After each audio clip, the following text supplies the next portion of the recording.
My name is Ethan Carter. I was 38 years old, and for the last 8 years, I had lived alone on a cattle ranch outside the small town of Silver Creek, Montana.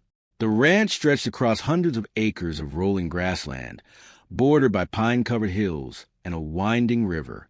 It was beautiful country, especially at sunrise when golden light spilled across the fields like liquid fire. Most people would have called it a dream. To me, it was simply work. Every morning before dawn, I fed the horses, checked the fences, and inspected the cattle. Every evening, I returned to a quiet house where no one waited for me. The silence had become a part of my life. People in town respected me, but they rarely came close. Some said I was unfriendly. Others believed I preferred animals to people. The truth was simpler. Years ago, I had been engaged to a woman named Lily. We had planned a future together. Then a drunk driver took her life on a rainy highway just 3 weeks before our wedding. After that, something inside me changed. I stopped attending social events. I stopped making plans. I stopped believing happiness lasted. The ranch became my entire world. One cold October afternoon, I drove into town to deliver supplies. The wind carried fallen leaves through the streets, and dark clouds gathered over the mountains. As I passed the town square, I noticed a crowd gathered outside Bennett's Bakery. Voices were raised. Arguments echoed through the street. Curious, I parked my truck and walked closer. Standing near the bakery door was Clara Bennett. Everyone in Silver Creek knew Clara. She was 29 years old, kind-hearted, hard-working, and widowed far too young. Her husband had died from pneumonia 2 years earlier, leaving her alone with a mountain of debt. Despite everything, she had kept the bakery running. Until now, a man in an expensive gray suit stood beside her holding legal documents. "The property has been repossessed," he announced loudly. Clara's face was pale.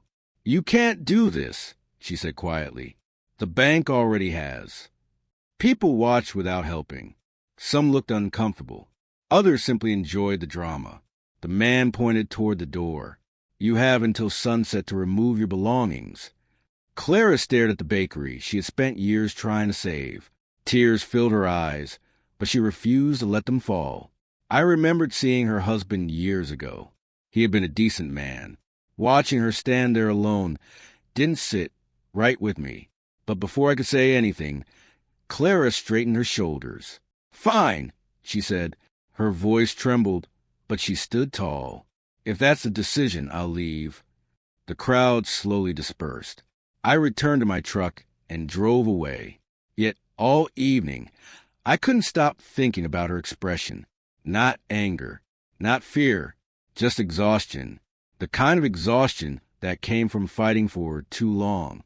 3 days later, I was repairing a fence near the ranch entrance when I heard tires crunching along the gravel road. A small pickup truck approached. When it stopped, Clara stepped out. She looked even more tired than before. A few boxes were piled in the truck bed. Her brown hair was tied loosely behind her head, and dark circles rested beneath her eyes. I set down my tools.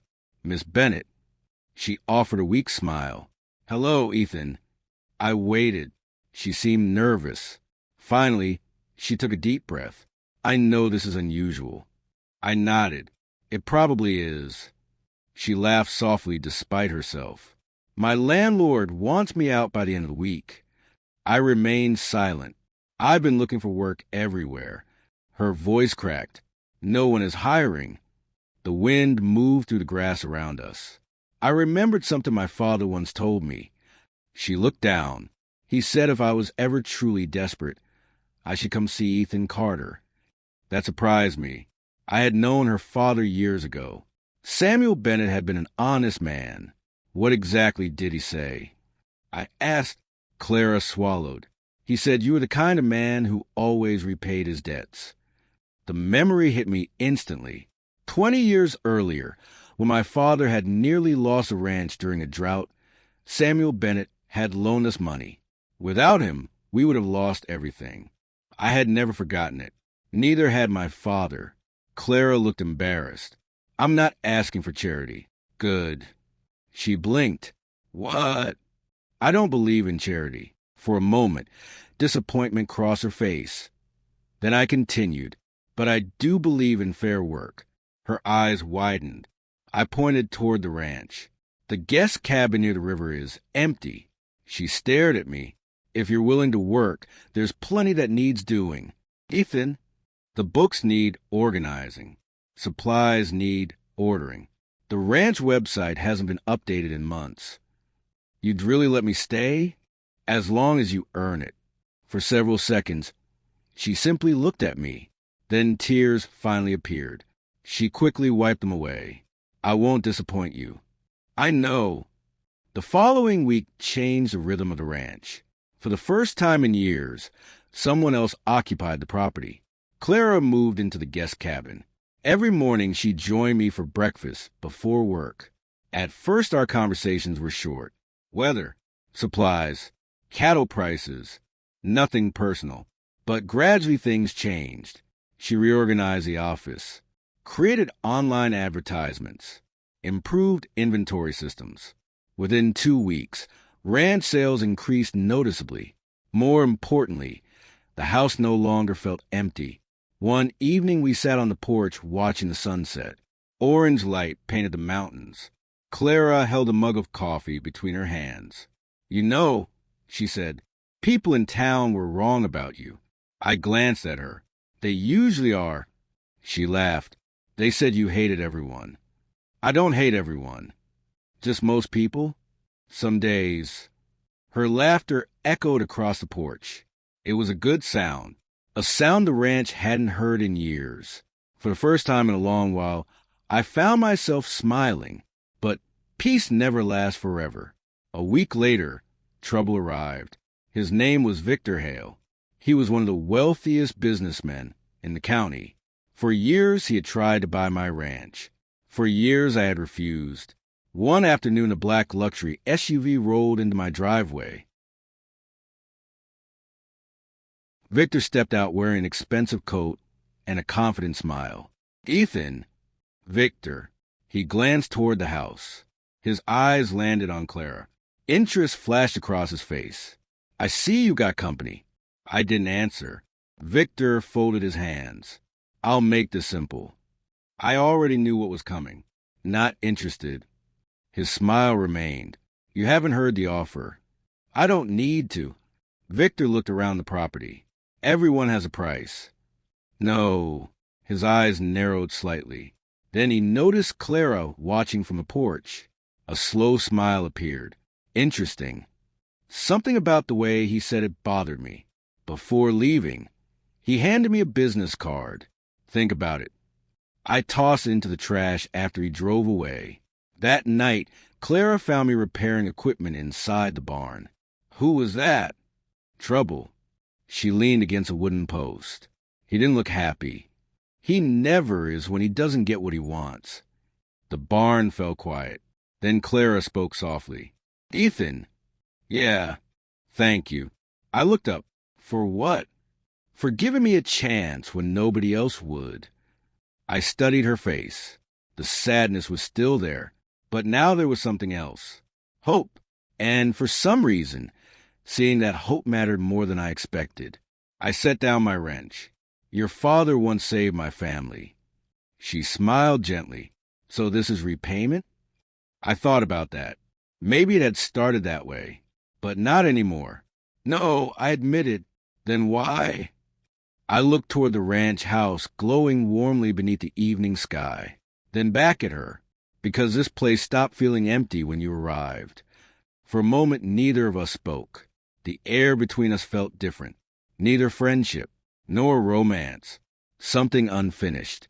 Something growing. Clara lowered her eyes. A faint blush appeared on her cheeks. Outside, the wind moved through the trees. Neither of us knew it yet, but bigger challenges were coming. Victor Hale wasn't finished. The town's gossip was only beginning, and before winter arrived, I would make Clara an offer that would change both our lives forever. The first snowfall covered the ranch in a blanket of white, transforming the rolling fields into a frozen ocean beneath the pale Montana sky. Smoke curled from the chimney of the ranch house, and warm yellow light glowed through the windows. For the first time in many years, Ethan Carter found himself looking forward to going home at the end of the day, because someone was waiting there. Clara had become part of the ranch in ways neither of them expected. She managed paperwork, organized deliveries, and helped increase profits through online sales.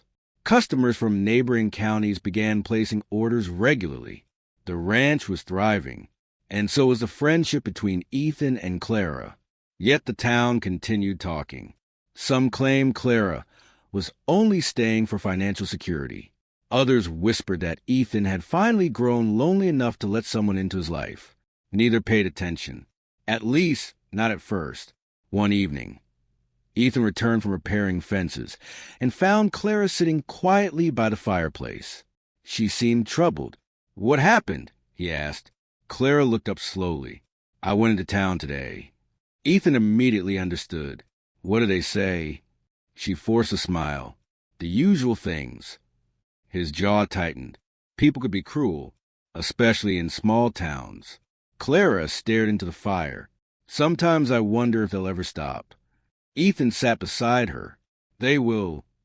"How do you know?" "Because eventually people get tired of being wrong." For the first time that evening, she laughed softly. The sound eased some of the tension in the room. Several days later, Victor Hale returned. This time, he didn't come alone. 2 lawyers accompanied him. Ethan met them outside the ranch house. Victor smiled confidently. "I have a new offer.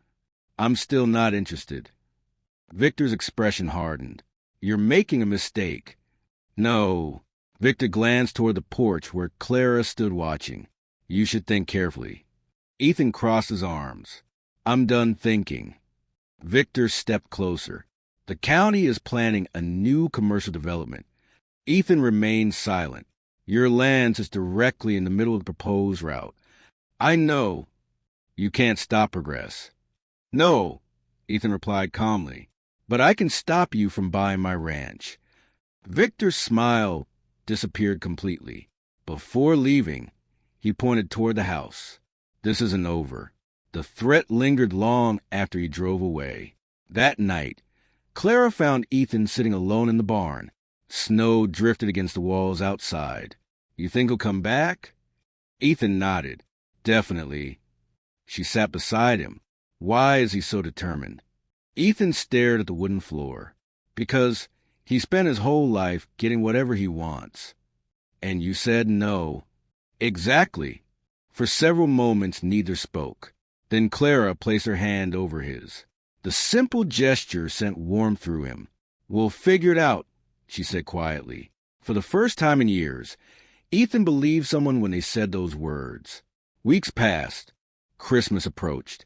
The ranch house became brighter than it had ever been. Clara decorated the living room with handmade ornaments. She baked pies and cookies. She even convinced Ethan to put up a Christmas tree.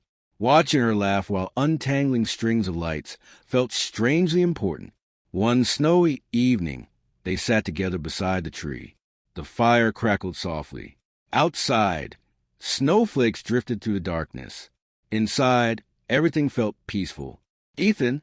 "Yeah." "What was Lily like?" The question caught him off guard. No one mentioned Lily anymore. For a moment, he considered avoiding the subject. Instead, he smiled. "She was stubborn." Clara laughed. "That's the first thing you say?" "Absolutely." He spent the next hour telling stories he hadn't shared in years. Stories about happiness, about dreams, about the life he once imagined. When he finally finished, Clara's eyes glistened. "You still love her?" "I always will." Clara nodded. "I think that's beautiful." Ethan looked at her carefully. Most people became uncomfortable when discussing grief. Clara understood it, because she carried her own. And somehow, that understanding brought them closer. As winter turned toward spring, trouble exploded. Victor Hale launched a public campaign against Ethan. Newspaper articles appeared. Rumors spread throughout town. Some claimed Ethan was manipulating Clara. Others suggested Clara only remain on the ranch for money. The gossip became relentless. One Saturday, during a town meeting, Victor publicly accused them. "This arrangement isn't real," he announced. "It's a business partnership pretending to be something else." People began whispering. Clara's face turned pale. Before she could respond, Ethan stood. The entire room fell silent. For years he had avoided public attention. Not this time. He looked directly at Victor. "You don't know anything about us." Victor smirked. "Then explain it." Ethan walked toward Clara. Without hesitation, he took her hand. The crowd watched closely. "This woman saved my ranch." He looked around the room. "She worked harder than anyone here knows." His voice grew stronger. When everyone else ignored her, she kept fighting. Clara stared at him in surprise. Ethan squeezed her hand gently. "And if any of you think she's using me, you're wrong." The room remained silent. Victor's confidence began to crack. Ethan continued. "She's the best thing that's happened to this ranch in years." For a moment, nobody spoke. Then several townspeople nodded. Others began murmuring in agreement. Victor realized he was losing the crowd. Furious, he stormed out, but the damage wasn't over. 2 weeks later, evidence surfaced. A former employee revealed that Victor had falsified documents to pressure landowners into selling property. County investigators launched an official inquiry. More witnesses came forward. The case grew larger every day. Victor's empire started collapsing. Meanwhile, spring storms arrived. One afternoon dark, clouds rolled across the mountains. A powerful wildfire broke out west of Silver Creek after lightning struck dry forest. Strong winds pushed the flames toward nearby ranches. Emergency alerts spread quickly. Ethan immediately began preparing. "We need to leave," Clara said. "Not yet. The fire is moving this way." "I know." Together they worked for hours moving livestock to safety. Smoke filled the sky. Ash drifted through the air like gray snow. Then disaster struck. One frightened horse broke through a fence and ran toward a nearby field.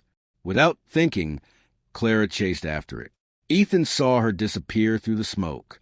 His heart nearly stopped. "Clara!" No answer. The wind howled. Flames appeared on the distant hillside. Ethan ran. Branches cracked beneath his boots. Smoke burned his lungs. Finally he spotted her. She stood beside the horse near a line of trees.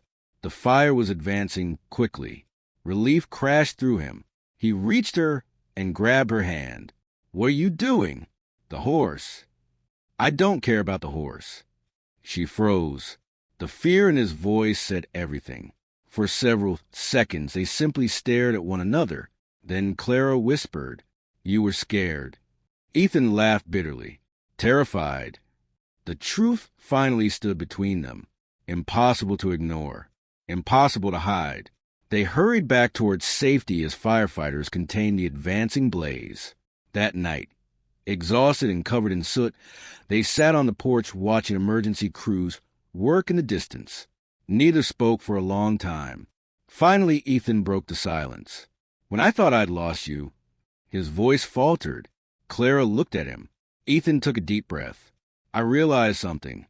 She waited. "I don't want a future without you in it." Tears filled her eyes. "Ethan," he turned toward her. "I love you, Clara."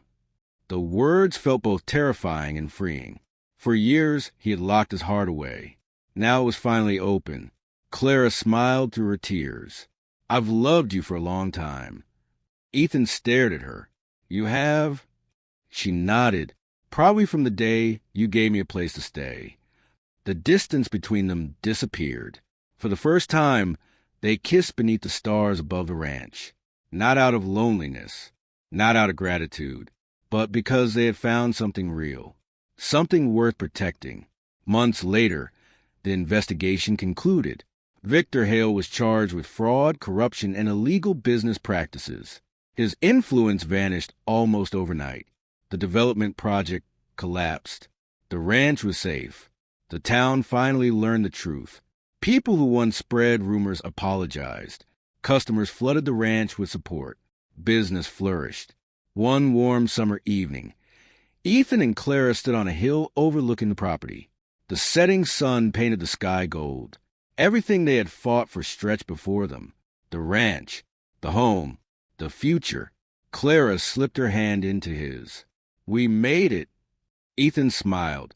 "No." She looked up curiously. "What do you mean?" He wrapped an arm around her shoulders. "We built it." A year later, they stood in the same spot again. Only this time Clara held a baby girl in her arms. The child slept peacefully while the sunset painted the horizon. Ethan looked at his daughter, then at the woman beside him. For years he had believed loss was the final chapter of his story. He had been wrong. Sometimes life surprised you. Sometimes hope arrived when you least expected it. And sometimes a widow everyone ignored walked into a lonely rancher's life and gave him something far greater than happiness. She gave him a family, and that family became the greatest blessing either of them had ever known.